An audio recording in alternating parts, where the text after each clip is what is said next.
feel so great to be an American. You know, it's great to be a citizen of the world. We are America.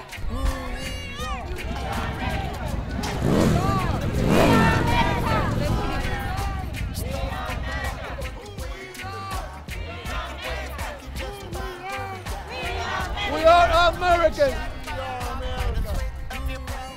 You want to come to my country, get legal. Don't come on legal. Nobody should live for free in this country. That's right. The more freedom we give them, the more they want. It just never happens. I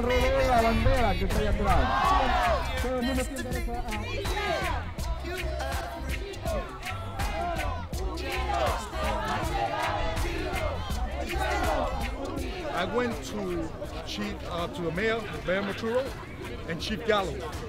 The same officers that got arrested, one asked me for if I was legal to be in this country, and the other officer, Carol, called me a stick.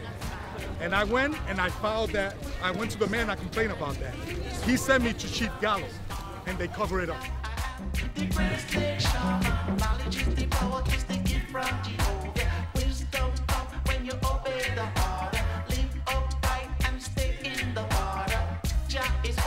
I'm telling you this right now.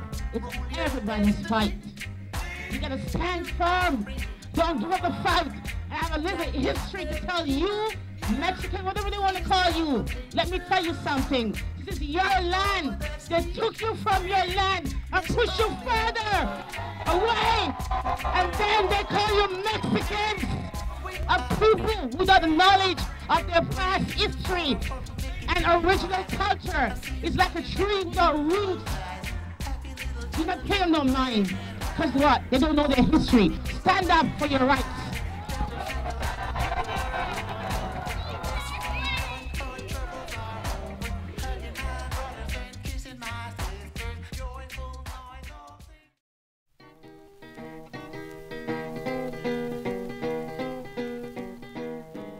The United States is a deeply divided nation when it comes to immigration.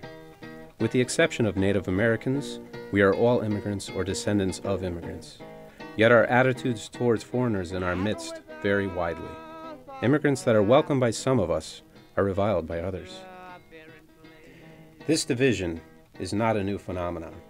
Beginning with the Alien and Sedition Act of 1798, which limited the full political rights of immigrants, the nation's immigration policy have reflected its split personality, characterized in part by xenophobia, in part by its need for foreign labor, often exploited, as in Mexican farm workers and Chinese railroad workers, and in part by our status as a beacon of hope for a troubled world. There, 12 million foreigners made their way into the United States, and 250,000 were deported.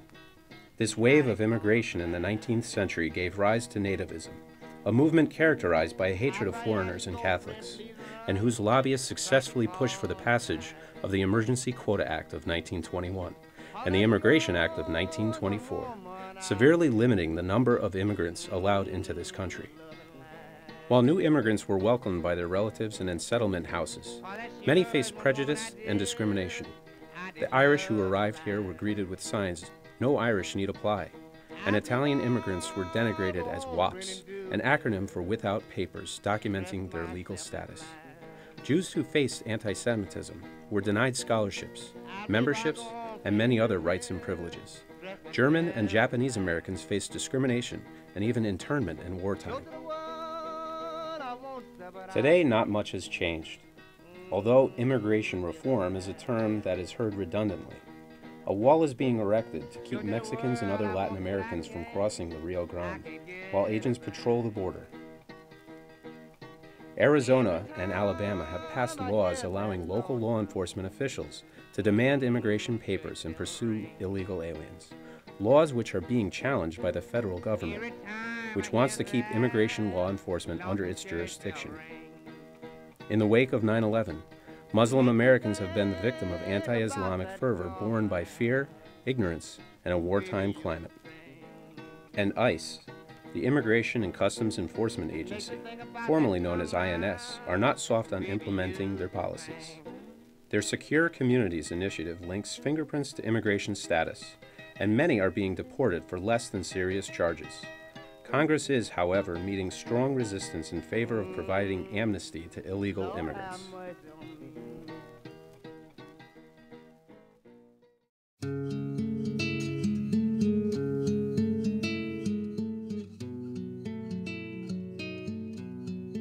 New Haven and its surroundings is a microcosm of the nation's struggle with its identity with respect to immigration. New Haven began its colonial life as a homogeneous group of Puritans. It turned into a melting pot of many nations and a refuge for immigrants from around the world. After World War II, there was upward mobility among the largely European ethnic groups, brought on by their own prejudices against African Americans migrating from the South, and Latinos, largely newly arrived Puerto Ricans. This accounted for what was referred to as white flight into the suburbs. The attitude of local officials with respect to immigration is emblematic of the deep national schism around the issue. In New Haven, the administration of Mayor John DeStefano has prohibited the police department from pursuing persons because of their immigration status, and has introduced a New Haven resident card to allow undocumented persons who could not otherwise produce identification to do so. DeStefano recently held a press conference to announce that he plans to petition the state for a resident voting rights bill that would allow all residents of New Haven, including illegal immigrants, to vote in municipal elections. In regards to the city, he quotes, "We are a place of differences. We are a place that sees a strength and places a value on welcoming folks from all over." In contrast, in the neighboring town, the East Haven Police Department is under investigation by the Department of Justice for racial profiling, and officers have been arrested for targeting Latino-owned businesses, their patrons, and the small but growing Latino community in this largely Italian-American town. A long time ago, like on August 13, 2006, I get hit by the police officer in Barras Cafe. Or at least I can show the people that what happened that day is real. You know, that's why I bring my picture, and that's just me. And I was doing nothing wrong that night. Only what I did wrong is like to saw the two police officers hitting somebody else. When they was hitting somebody else, like at 10 feet away, I told one of the cops, "Stop hitting, you can't do that." And then one of the cops turning back to me and grabbing my neck and pushing my face twice. And then when I got arrested because I interfered with a police officer. East Haven's Mayor Maturo, when asked by a reporter interviewing him about the arrests, what he would be doing for the Latino community, said infamously, "I might have tacos when I go home. I'm not quite sure yet." A remark that drew rebukes from the governor and state officials, and ridicule around the nation. Despite Maturo's issue of an apology, his remarks and the policies of the East Haven Police Department brought tremendous support for what had previously been a small civil rights protest movement.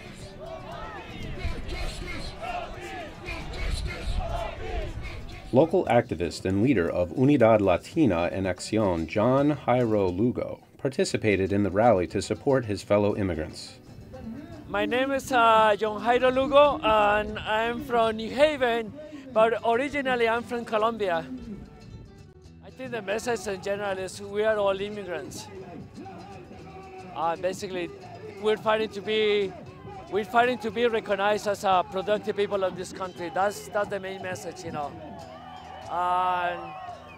And this is like the fight for immigrant rights is a fight for human rights. We have been in this struggle since the 1990s, when Marion was killed by the police, and then during the 2000s when hundreds of people they got detained by the police and disabled just because they used racial profiling on them, and they end in court, and some of them they ending being deported back to their countries. This is a march where we want to tell the people in East Haven that we're here and we're going to stay here. We own houses, we own businesses, and the people pay taxes, and basically we're part of this community. As many of the people in this community, when they came here from Italy or they came from Ireland, we're in the same situation. We're not much different than them. maybe the color of the skin.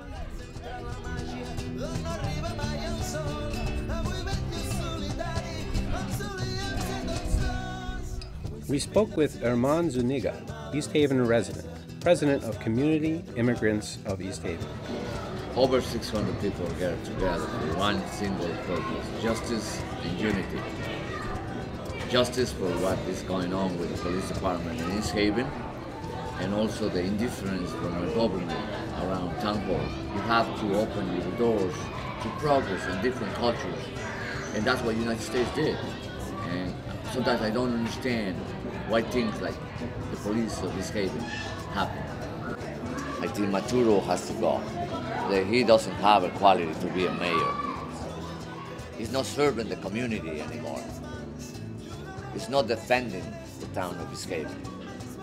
Immigration laws has to be reviewed, has to be understanding, has to be more human, because you cannot protect the country if this country is divided. Because the sector over here that always push forward for embracing the immigrant community. I don't understand the other side. I just can't understand it.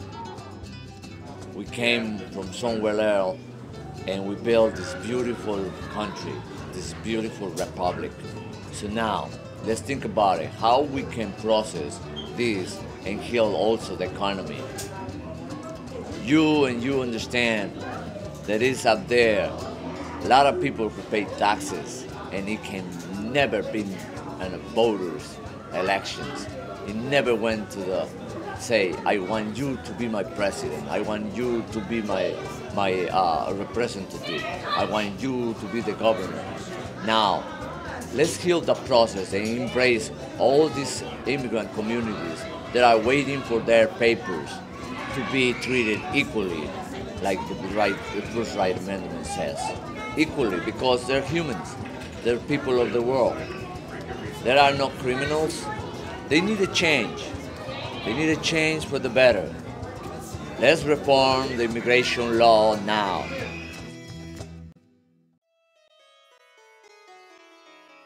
One aspect of the nation's dichotomous attitude towards immigrants concerns the status of refugees. Those refugees who come to the United States from camps operated under the umbrella of the UNHCR, or United Nations High Commissioner for Refugees, or otherwise American-sanctioned way stations, are welcomed with open arms and provided with government, religious, philanthropic, and other supports. Those that make it to our shores on their own and request political asylum often face many legal and other hurdles before they can earn the right to stay here. New Haven is the home to many services and organizations providing for this cause. IRIS, the Integrated Refugee and Immigrant Services, serves both refugees with official status and immigrants who are facing deportation. They have been in Connecticut for roughly 30 years and have helped welcome more than 4,000 refugees into the area. Chris George, director of IRIS, gave us a tour of their agency. Hi, welcome to IRIS, Integrated Refugee and Immigrant Services. We are New Haven's Refugee Resettlement Agency. I'm going to take you inside, show you around, introduce you to the staff, maybe meet some clients. So follow me. A refugee, and this is the international law definition of a refugee. A refugee is someone who has been persecuted or has a well-founded fear of persecution because of their race, their religion, their nationality, social group, or their political opinion. The main purpose of this program is to help these new Americans get off to a good start. That's our job. Help them get off to a good start so they can become self-sufficient and contributing members of the community. We are so fortunate to get incredible volunteers, hundreds every year. They do great work for us. We would not be able to survive without them. We get volunteers from high schools, from universities, from synagogues, from churches, from Rotary clubs. Where do the volunteers come from? Everywhere almost. Students, from universities, everywhere. In fact, Even our clients are volunteers. Oh, I love this actually. I still want to do. This man has volunteered probably more than 100 hours of his time to be a translator, Arabic, English, English, Arabic translator. All right, right in here is our multi-purpose room. We've got clients in here who are meeting with volunteers, filling out job applications. There are also people here using the computers, sending emails, reconnecting with their friends at home. We've got refugees from all over the world: Cuba, Iraq, Afghanistan, Iran, Somalia, Congo, Sudan, Eritrea, and they all come here to IRIS. Our job is to help them basically become self-sufficient. Go into the case management room. We'll be able to say hi to 6 guys who arrived last night. They're getting an orientation from our case manager, Pema. All right, Pema, say hi to the team. Hi. We give them a really thorough orientation, what they can expect from us and what we expect from them. This is a tough program. This is a very American-style self-help, pull yourself up by your bootstraps. We're not going to give you anything for free type of approach to social assistance. A lot is expected of these guys. I say to people, your persecution is ended, but the struggle continues. All right, right here we have the IRIS Food Pantry. Every Wednesday, about 50 or 60 families come in here and fill up 2 bags of groceries. All of the food comes from the Connecticut Food Bank. We bring it down the corridor, again, with volunteers, and we stock the shelves. The Run for Refugees is an idea that we had about 5 years ago. We wanted to do an event that would raise consciousness of the refugee resettlement program and also raise funds for our services here. This is a public-private partnership, so we're always trying to figure out ways to raise money to cover the services so we can keep our standards high. So we came up with an idea of a run, a 5-kilometer run. Our race manager said we should do it in the dead of winter, the morning of Super Bowl Sunday. We started 5 years ago with a couple hundred runners, and this year, this February, we had more than 700 participants. We made over $20,000. It was a lot of fun. Runners are actually pretty thoughtful, caring, generous people. So instead of just coming for the run, they also learn about refugees, learn about the refugee resettlement program, see what IRIS is doing, and some of them actually end up volunteering with us or becoming supporters in other ways. So it's a great event. We have international food, we have live music, we bring all kinds of people together, staff, board, volunteers, runners, clients. It's just a great celebration. Second place, Darren Walden.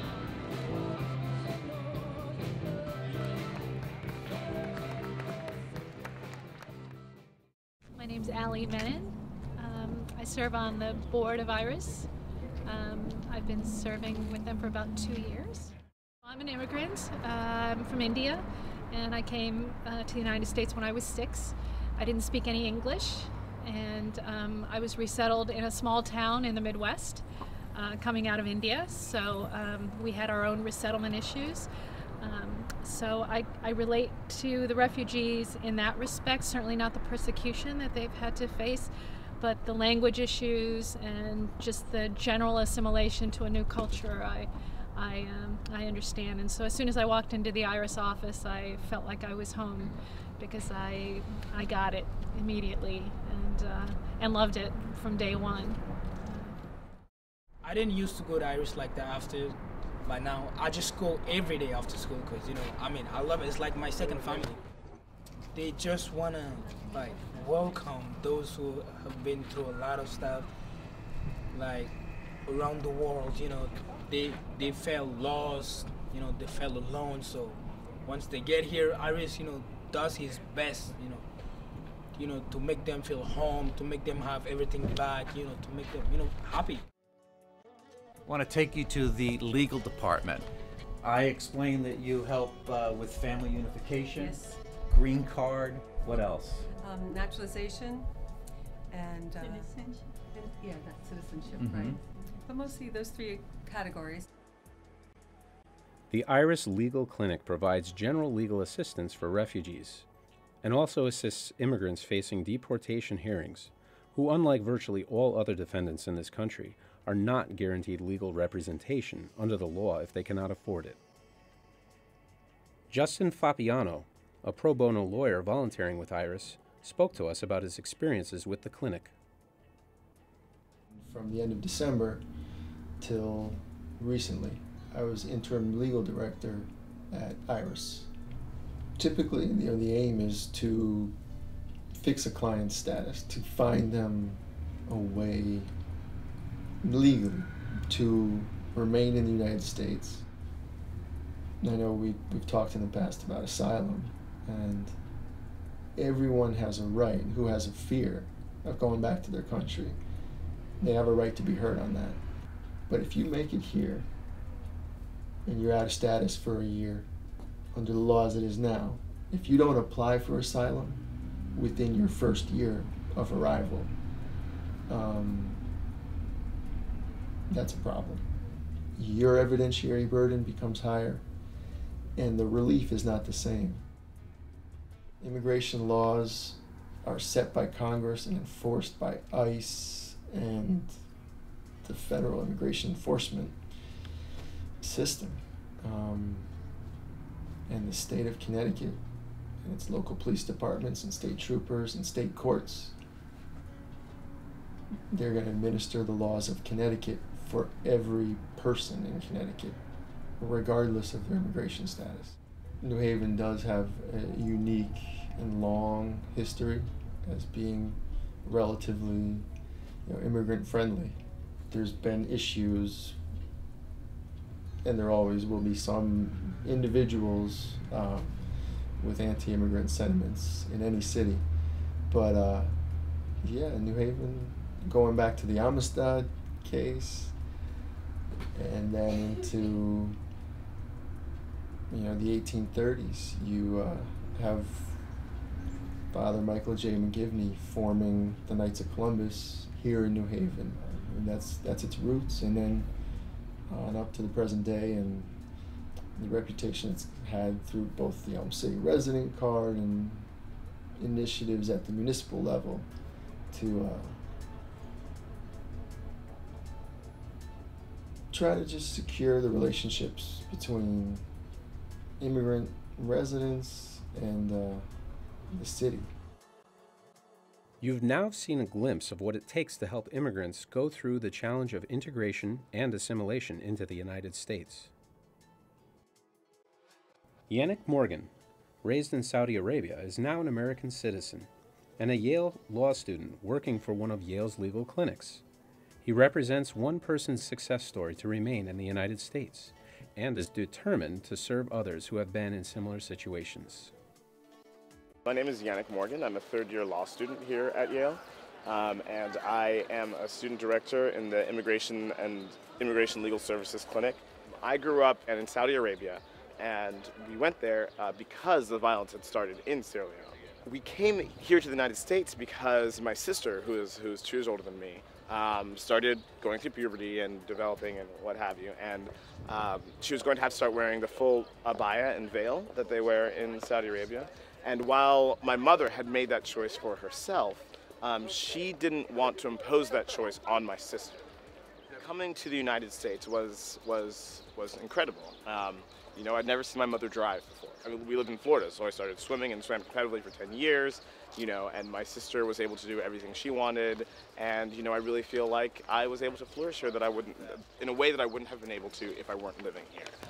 Through music, through my education, through sports, through American culture, and through finding people who were accepting and nourishing and just strong community.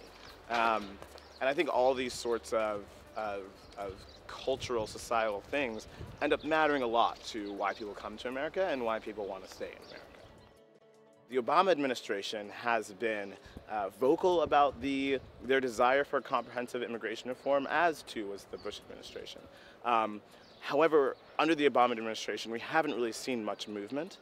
We've seen support for things like the DREAM Act, which would allow children who were brought here when they were under the age of 18 to find a path to citizenship and allow them to go to college. But at the same time, in the states, and even a little bit, not so much on the federal level, but in the states, we see state legislators and colleges and universities clamping down on undocumented individuals. So I think there needs to be a lot of talking, a lot of convincing, and a lot more grassroots movement on the subject.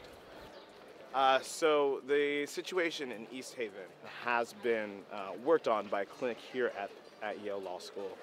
Not the clinic that I'm a member of, but one of our sister clinics. And you know, it's one of those things where you hope that these sorts of things aren't happening, but where they are, you have to address the injustice. So there are towns, small towns around the country, that are progressive in their immigration policies. One of them is Hazleton, Pennsylvania. Another one is New Haven, Connecticut, and it is sort of set against the East Haven, strange like juxtaposition of very progressive versus very not progressive. I think in the same way that we're seeing some of the states act against immigration or positive immigration reform, I'm proud to see that there are cities like New Haven and like Hazleton that are pushing in the other direction. And so, yeah, the new ID and Stefano being in office, I think, is really helping New Haven be on the cutting edge of immigration policy, and it can be a shining example of what immigration policy can be in this country. New Haven is a nucleus of multiculturalism. It is progressive in its acceptance of its diverse residents. The juxtaposition between New Haven and its suburb, East Haven, is reflected in our nation's struggle for common ground. The solution to sharp divisions in our society around immigration, which pit local and state governments against the federal government, citizen against citizen, and immigrants against society, is to restore a balanced approach through immigration reform in the form of legislation which can win bipartisan support. Such reform would allow for immigrants to obtain guest worker status, enabling them to work in fields where there are shortages of skilled or even unskilled labor. It would create a path to citizenship for children raised in this country by illegal immigrant parents, opening up access to educational opportunities and scholarships previously denied them. Moreover, if the United States were to rethink its foreign policy and work with the UN and other governments to work to reduce poverty and political oppression in countries that generate the bulk of illegal immigrants, many of whom send most of their earnings back home, the result is that many of the immigrants would choose to remain in or return to their native lands and ease the pressure and financial burden which is a function of our gigantic immigration enforcement infrastructure. Can we be a nation of immigrants, a haven for those in crisis, some of whom may hold undiscovered promise, yet still remain safe and secure within our own borders? This is a challenge we invite you to consider as U.S. citizens and citizens of the world. Let us once again live up to the promise reflected in the poem by Emma Lazarus, which is inscribed on the Statue of Liberty. Give me your tired, your poor, your huddled masses yearning to breathe free, the wretched refuse of your teeming shore. Send these, the homeless, tempest-tossed, to me. I lift my lamp beside the golden door.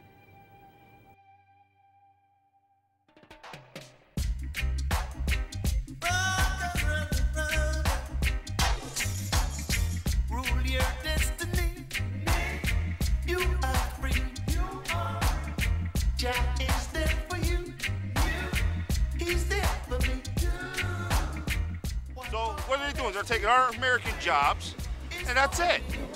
We're out, and they're in. It's unfortunate because no person should ever be considered illegal. If you are living, you are alive. You're a human being. The borders in this country and the way we are treating immigrants coming in, unfair.